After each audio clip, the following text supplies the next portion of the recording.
everyone, and thank you for giving me this opportunity to discuss the environmental threats on the region and possible solutions. Now, 2/3 of the world population live within 100 kilometers of the coastline.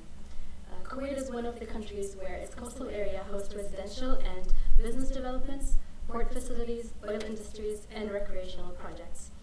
The accelerated development of the coastal zone in the past few decades, along with increased population and inadequate waste management, put a strain on our coastal resources. With the growing population,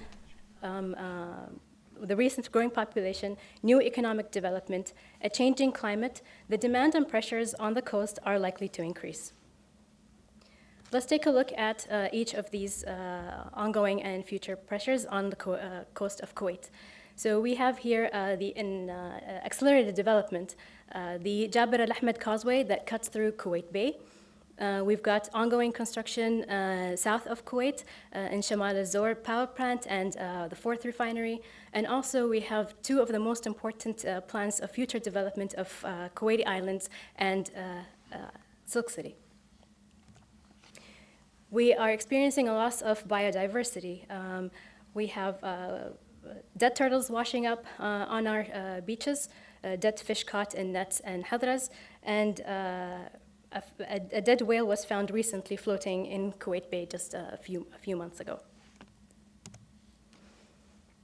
Fish kills are now more frequent than before, and we've been experiencing 1 to 2 incidents per year, and as well as massive fish kills that have been reported.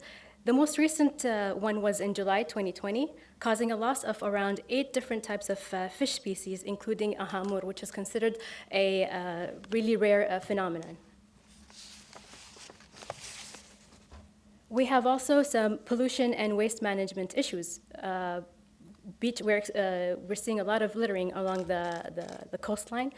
A variety of contaminants are being discharged directly into the environment, such as trace metals, contaminated brine water, and chemical discharges.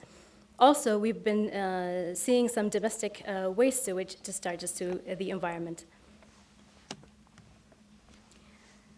Most of the problems related to beach erosion and sediment accumulation are mainly due to mismanagement and lack of engineering planning. So we've got people building slipways without considering their neighboring area. We have people protecting their coastline using sandbags without doing any study of how it will affect the sediment transport.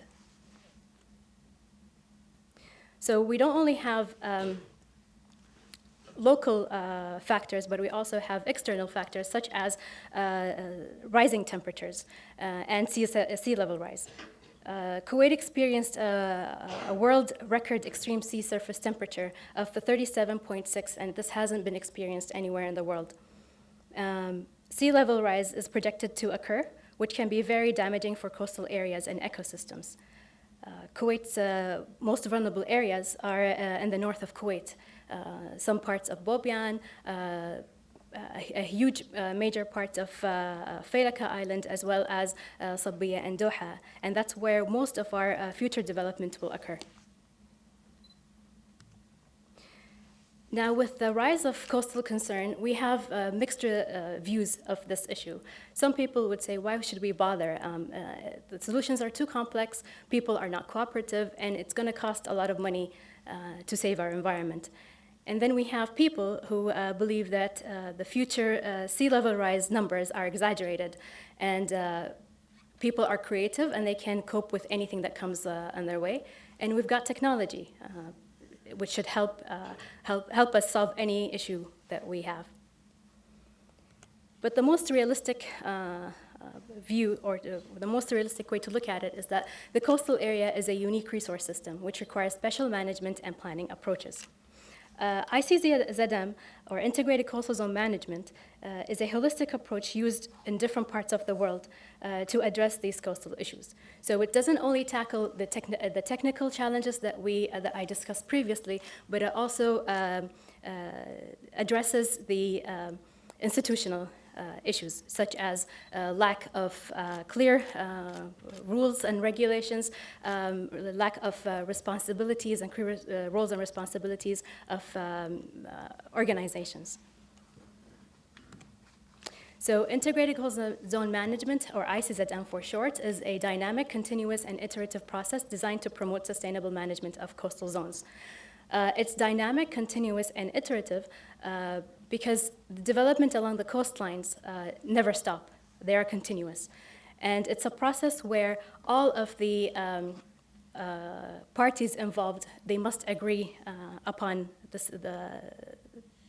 solutions discussed. And it's sustainable as it fulfills the needs of the present without compromising the needs of the future generation. And what it does is that it combines three systems: the natural system, socioeconomic system, and institutional system.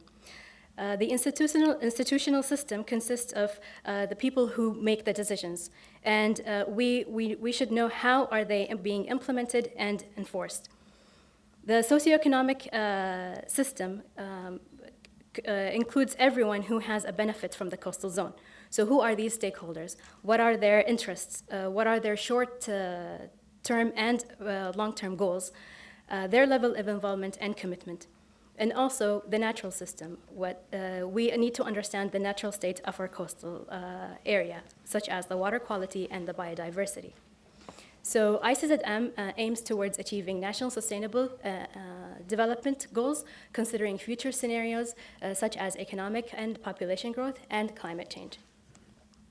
And it is also a recognized plan that is a partial fulfillment of the UN SDG, specifically Goal 14. So what is the strategy, or how does it work? We define a problem, generate different alternatives, evaluate solutions, you plan, implement, and then monitor. So if we take an example, an area in the south that consists of a public marina and a few resorts and individual or private beach houses, and they all have a problem of the shoreline. The shoreline is unstable. So you see some erosion in some of the beaches, and we have sand accumulation in the entrance of the marina. So what it does is that it generates different alternatives using numerical solutions, physical modeling in the lab, and then these solutions are evaluated. And the best scenario is chosen. Now, this all happens, or this is all done through the engagement of stakeholders. For example, in our case, or in our example here, what the stakeholders can include the individuals or the chalet owners, the landowners, which are most likely the Ministry of Finance. We have the municipality, you've got the marina owners, and EPA.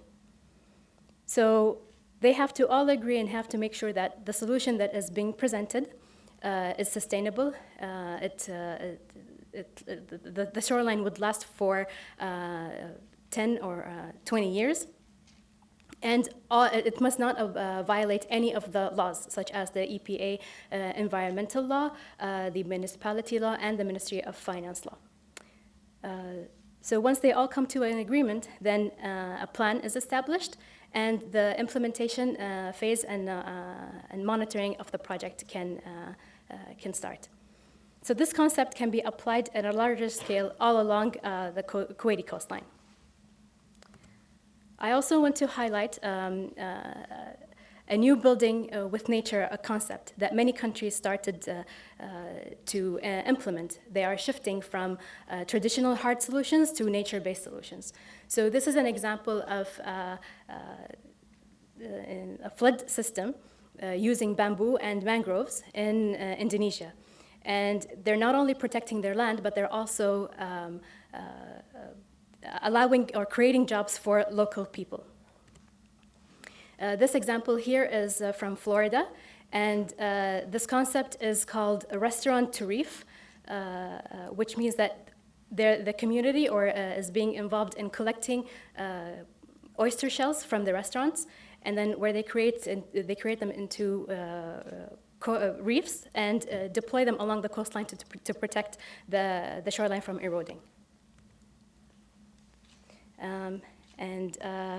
With all these challenges we are facing come opportunities, but future success depends on adequately addressing our issues, proper planning, communication, and cooperation. And with that, we can achieve environmental sustainable coast of Kuwait.